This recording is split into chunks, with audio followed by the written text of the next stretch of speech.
Hello and welcome to the civil study cafe. Civil study cafe एक बार फिर से आपका स्वागत करता है। You watching the MPPSC mains answer writing discussion series. हम देख रहे हैं MPPSC mains answer writing discussion series.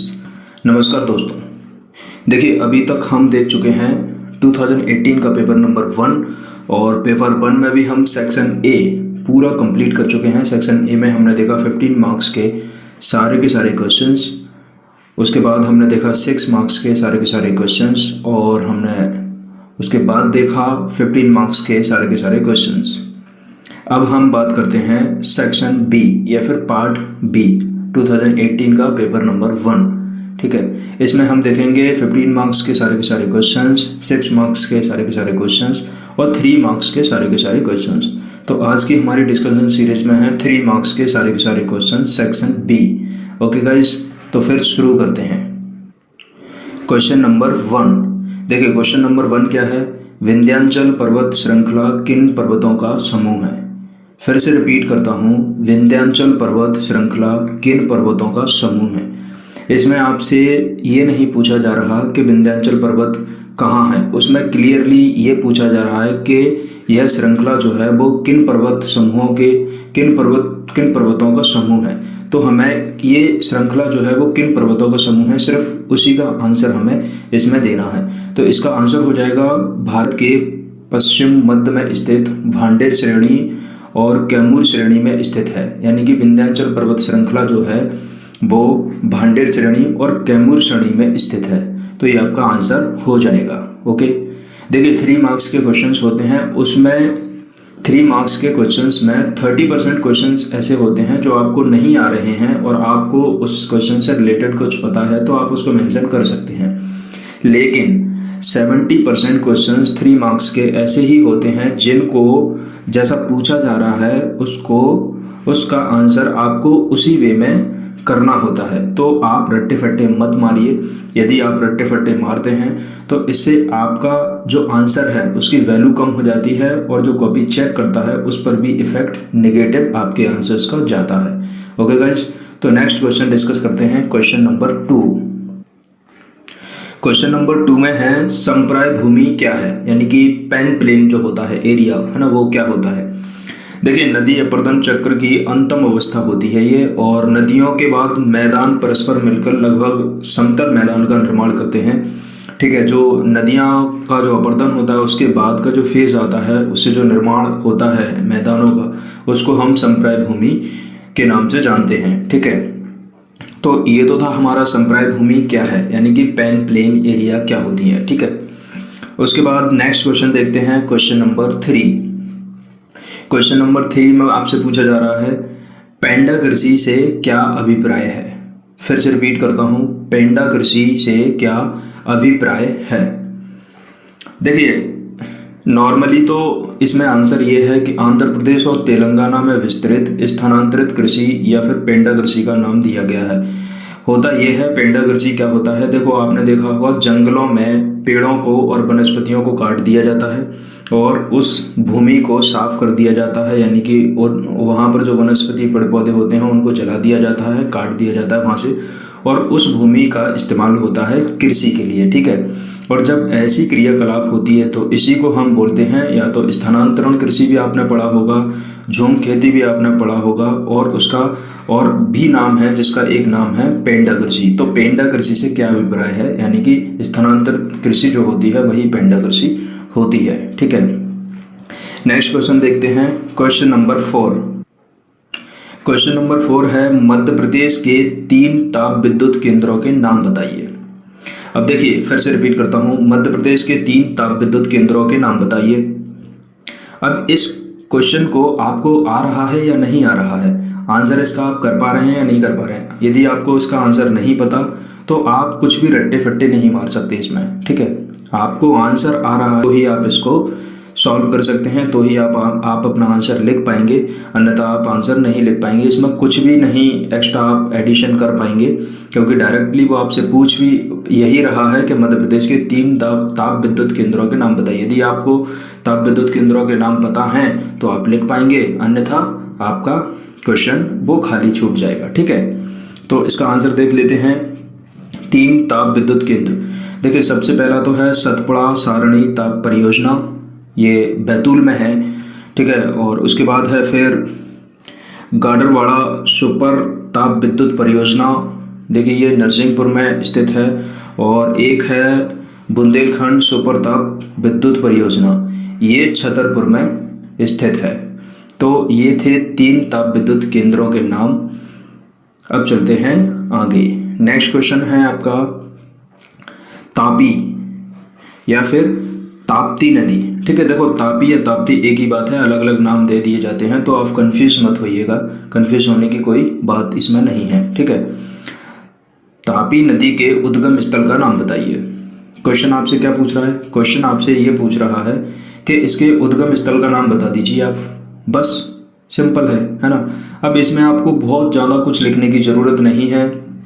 हाँ, इसमें थोड़ा ये हो सकता है, मान लीजिए आपको उस स्थान का नाम पता नहीं है, अब आप कुछ और लिख देते हैं, जैसे वो कहाँ कहाँ से बहती है, किन किन राज्यों को कवर करती है, इस टाइप से यदि आप कुछ लिखते हैं तो ये कॉपी चेक करने वाले के माइंडसेट पर डिपेंड करेगा कि वो आपको मार्क्स देता है या नहीं देता है। क्योंकि क्वेश्चन की जो डिमांड है वो सिंपल है, वो ये पूछ रहा है कि उद्गम स्थल का नाम बताइए। आपको उद्गम स्थल का नाम पता है तो आपको मार्क्स मिलेंगे ही मिलेंगे, वो काट नहीं सकते, ठीक है। और यदि आपको नहीं पता तो फिर वो उसके माइंडसेट पर डिपेंड करेगा कि आपने तापी के बारे में क्या रिलेट करके लिखा है, ओके। तो इसका आंसर नॉर्मल होगा। देखिए मध्य प्रदेश के बैतूल जिले के मुल्ताई से निकलकर अरब सागर में मिलती है ये नदी, और मध्य प्रदेश, गुजरात, महाराष्ट्र, ये 3 राज्यों को ये कवर करती है, यानी कि 3 राज्यों से होकर ये बहती है, ठीक है। नेक्स्ट क्वेश्चन देख लेते हैं। नेक्स्ट क्वेश्चन है मंगला किस आर्थिक क्रिया के लिए प्रसिद्ध है? मंगला किस आर्थिक क्रिया के लिए प्रसिद्ध है, ठीक है। देखिए नॉर्मली राजस्थान के बाड़मेर जिला है ना, आपने सुना होगा, राजस्थान का जो बाड़मेर जिला है वहाँ पर स्थित मंगला एक पेट्रोलियम क्षेत्र है, और 2009 से इसका उत्पादन स्टार्ट हुआ था, यानी कि इसका उत्पादन शुरू हुआ था। तो इसमें मेनली क्वेश्चन आपसे ये डिमांड कर रहा है कि मंगला किस आर्थिक क्रिया के लिए प्रसिद्ध है, तो आप नॉर्मल इसको एक लाइन में ऐसे भी लिख सकते हैं कि मंगला पेट्रोलियम क्षेत्र जो है उस आर्थिक क्रिया के लिए प्रसिद्ध है, ठीक है। अब चलते हैं नेक्स्ट क्वेश्चन पर। नेक्स्ट क्वेश्चन है क्वेश्चन नंबर 7। क्वेश्चन नंबर 7 में क्या है, भारत के प्रमुख बॉक्साइट उत्पादक राज्यों के नाम लिखिए। देखिए इसमें आपको जहाँ जहाँ बॉक्साइट होता है वहाँ जैसे मान लो टॉप 3, टॉप 4, टॉप 5 जो भी हैं, आपको एटलीस्ट टॉप 3 आपको नाम पता है तो आप इसका आसानी से आंसर कर देंगे। जैसे इसमें उत्पादक राज्य जो है, जैसे उड़ीसा है ना, काफ़ी होता है, उसके बाद छत्तीसगढ़, वहाँ पर भी काफ़ी ज़्यादा होता है, महाराष्ट्र भी है ना, है बॉक्साइट का उत्पादन वहाँ पर भी होता है, झारखंड में भी बॉक्साइट का उत्पादन किया जाता है, और गुजरात और फिर हमारे मध्य प्रदेश में भी बॉक्साइट मिलता है, ये भी हमें यहाँ पर देखने को मिलता है। तो इस टाइप से इसका आंसर हो गया, यानी कि भारत के प्रमुख बॉक्साइट उत्पादक राज्यों के नाम उड़ीसा, छत्तीसगढ़, महाराष्ट्र, झारखंड, गुजरात और फिर मध्य प्रदेश प्रमुख हैं। ओके गाइस, अब चलते हैं नेक्स्ट क्वेश्चन। नेक्स्ट क्वेश्चन में है अल्लाह बांध क्या है, ठीक है। अब देखो ये क्वेश्चन क्या है, इस क्वेश्चन के बारे में आपको कुछ भी पता है, थोड़ा सा भी पता है तो आप इसको पक्का लिख कर आइए, क्योंकि वो पूछ ही ये रहा है कि वो क्या है, ठीक है। यदि आपको थोड़ा सा भी पता है तो आप इसका आंसर करके आ पाएंगे, ठीक है।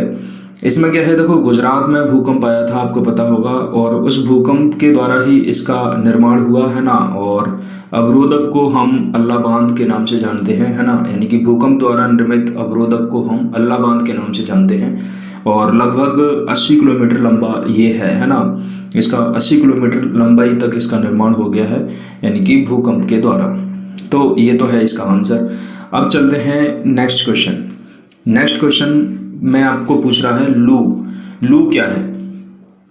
देखिए लू तो आपको पता ही होगा, हम मध्य प्रदेश के निवासी हैं तो सभी जानते ही हैं, मध्य प्रदेश में कुछ हवाएं चलती हैं और वो कुछ टाइम पीरियड के हिसाब से चलती हैं, यानी कि वो 12 महीने आपको नहीं देखने को मिलेंगी। कुछ समय ऐसा होता है गर्मियों का, उस टाइम पर लू चलती है और काफ़ी तप्त हवाएं होती हैं, वो यानी कि स्किन को जला देने वाली हवाएं होती हैं। अब इसमें क्या है, अब इसमें हम ये मेंशन कर सकते हैं उत्तर भारत में प्रवाहित होने वाली क्षेत्रीय पवन है और यह शुष्क गर्म होने से इसको लू कहा जाता है। ठीक है, तो इस टाइप से आप इसका आंसर कर सकते हैं।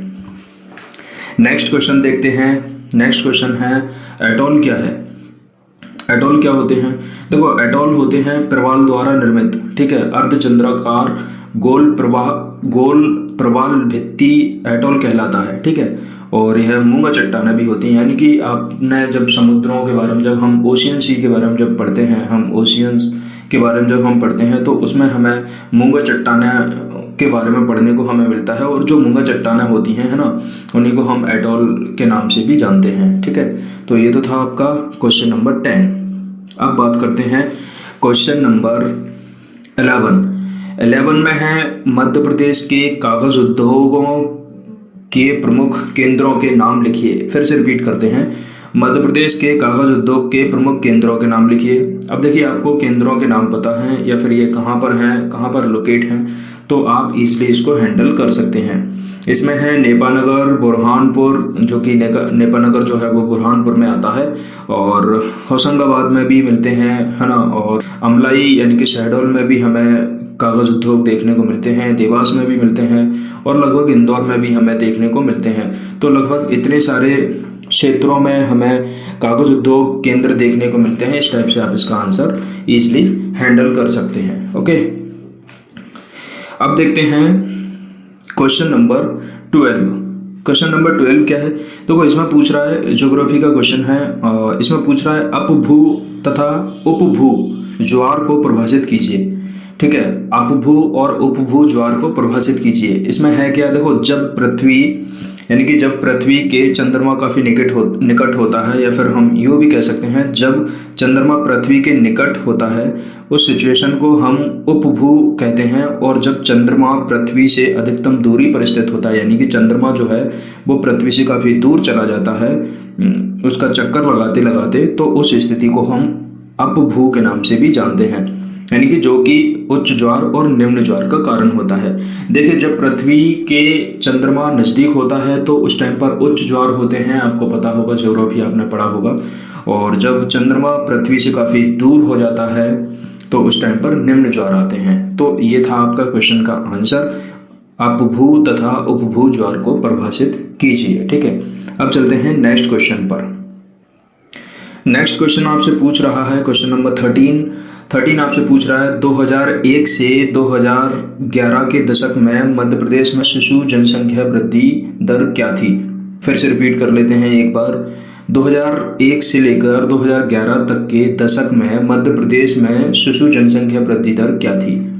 देखो, ये डेटा वाला क्वेश्चन है। इसमें आपको जितना डेटा पता है उतना ही आप उसमें एक तरह से यूज कर सकते हैं। यदि आपको पता नहीं है ठीक से तो आप रट्टा फट्टा नहीं मार सकते इसमें, है ना। और ज़्यादातर स्टूडेंट्स क्या करते हैं, क्वेश्चन नहीं भी आ रहा है तब भी हमें उसको कंप्लीट करना ही करना है हर कंडीशन में। भाई ऐसा नहीं है ना, थोड़ा सा जो चीज़ पूछी जा रही है उसका आंसर हमें प्रॉपर आना चाहिए तो ही बात बनती है। ठीक है, आंसर क्या है इसमें? देखो, 2001 से लेकर 2011 के दशक में मध्य प्रदेश में शिशु जनसंख्या वृद्धि दर 2.2 रही है, और इस दशक में वृद्धि में गिरावट दर्ज की गई है। यानी कि इस टाइम पर इस दशक में हमें वृद्धि दर में गिरावट देखने को मिलती है। ठीक है, तो ये तो था आपका आंसर। अब चलते हैं नेक्स्ट क्वेश्चन पर। नेक्स्ट क्वेश्चन है क्वेश्चन नंबर 14। क्वेश्चन नंबर 14 में क्या है? देखिए, क्वेश्चन नंबर 14 आपसे पूछ रहा है उत्तराखंड। ठीक है, उत्तराखंड, देखो उत्तरांचल भी बोल देते थे। ठीक है, उत्तराखंड यानी कि केदारनाथ जो है वहाँ पर उत्तराखंड में, उत्तराखंड ब्रैकेट में है केदारनाथ। केदारनाथ में आकस्मिक बाढ़ कब और क्यों उत्पन्न हुई थी। इसमें दो बातें आपसे पूछ रहा है, कब और क्यों। यानी कि आकस्मिक बाढ़ जो आई थी, देखिए बहुत सारे लोग मारे गए थे 2013 में, आपको पता होगा। ठीक है, तो इसमें दो ही बातें वो आपसे पूछ रहा है, कब आई थी और क्यों आई थी, रीजंस क्या थे। तो नॉर्मली देखो, कब आई थी ये आई तो थी 16 से 17 जून की बात है रात में, और 2013 की बात है, यानी कि 2013 16 से 17 जून के मिड नाइट में ये आया था। और ऐसा माना जाता है, जब हमने काफ़ी सारे न्यूज़पेपर्स उठाए थे तो उसमें तो कहीं कहीं पढ़ने को ये भी मिला था साथ में कि लोग अपने होटल्स में सो रहे थे नाइट में और पता भी नहीं चला, वो होटल्स भी उसमें बह गए और ढह गए, है ना, इस टाइप से। तो काफ़ी जान माल की हानि काफ़ी ज़्यादा हुई थी। ओके, तो ये पहला तो था कब हुआ था। अब वो पूछ रहा क्यों उत्पन्न हुई। तो उत्पन्न क्यों हुई, देखो दक्षिण पश्चिम मानसून के कारण, यानी कि जो दक्षिण पश्चिम मानसून जो थे, ठीक है, उनकी वजह से काफ़ी तेज़ बारिश शुरू हो गई थी। और फिर ग्लेशियर झील जो है वहाँ की, ठीक है, उसमें भी काफ़ी पानी आ गया था और चौरा बड़ी ताल जो था वो भी टूट गया था ज़्यादा पानी आने की वजह से, ठीक है। और ज़्यादा बारिश होने की वजह से ताल जब टूट गया तो उसका पानी का जो फ्लो था वो काफ़ी तेज़ हो गया और बहुत ज़्यादा हो गया। तो इसका कारण जो था वो सिर्फ और सिर्फ यही था कि इसकी वजह से काफ़ी ज़्यादा बारिश वहाँ पर देखने को मिली थी। तो क्वेश्चन का आंसर हमने कर दिया है, कब आई थी और क्यों आई थी, ठीक है। अब बात करते हैं लास्ट क्वेश्चन। लास्ट क्वेश्चन है आपका क्वेश्चन नंबर 15 और उसमें पूछा जा रहा है आपसे, मध्य प्रदेश के हीरा उत्पादक क्षेत्र के बारे में लिखिए। देखिए, इसमें आपको नॉर्मल पता ही रहता है सभी को, सिंपल सा क्वेश्चन है। मध्य प्रदेश के हीरा उत्पादक क्षेत्र, देखो मझगांव भी है, हिनौता का नाम भी आपने सुना होगा, ठीक है, और सकरिया का नाम भी सुना होगा जो कि पन्ना में है, ठीक है, और अंगूर छतरपुर का नाम सुना होगा, सतना भी है वहाँ पर। मेनली क्या है, यदि आपको इन सारे नाम के बारे में पता नहीं है तो आप नॉर्मली पन्ना जो क्षेत्र है ना, उसका नाम तो आप एटलीस्ट मेंशन कर ही सकते हैं, तो आपका आंसर उससे बच जाएगा, क्वेश्चन आपका आप उसको कवर कर पाओगे। ओके गाइज, तो ये हमने सारा का सारा डिस्कस किया 3 मार्क्स के सेक्शन बी के, यानी कि 2018 का पेपर नंबर 1। और पेपर नंबर 1 में भी हमने डिस्कस किया 3 मार्क्स के, यानी कि सेक्शन बी का 3 मार्क्स के ओवरऑल 15 क्वेश्चंस हमने डिस्कस कर लिए हैं।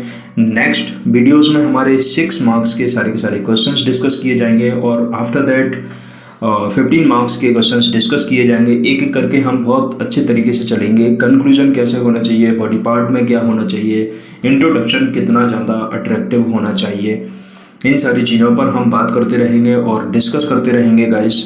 तो ये हमारा फर्स्ट लेक्चर इसका कंप्लीट हो गया, यानी कि सेक्शन बी का 3 मार्क्स के सारे क्वेश्चंस हमने कंप्लीट कर लिए हैं, ठीक है।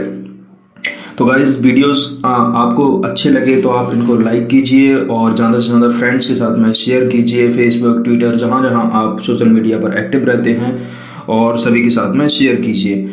यदि आपकी वीडियोस के बारे में कोई राय है या फिर हमारे वीडियोस आपको कैसे लगे तो कमेंट सेक्शन में कमेंट करके आप ज़रूर बताइएगा। ओके गाइस, तो चलते हैं, जय हिंद।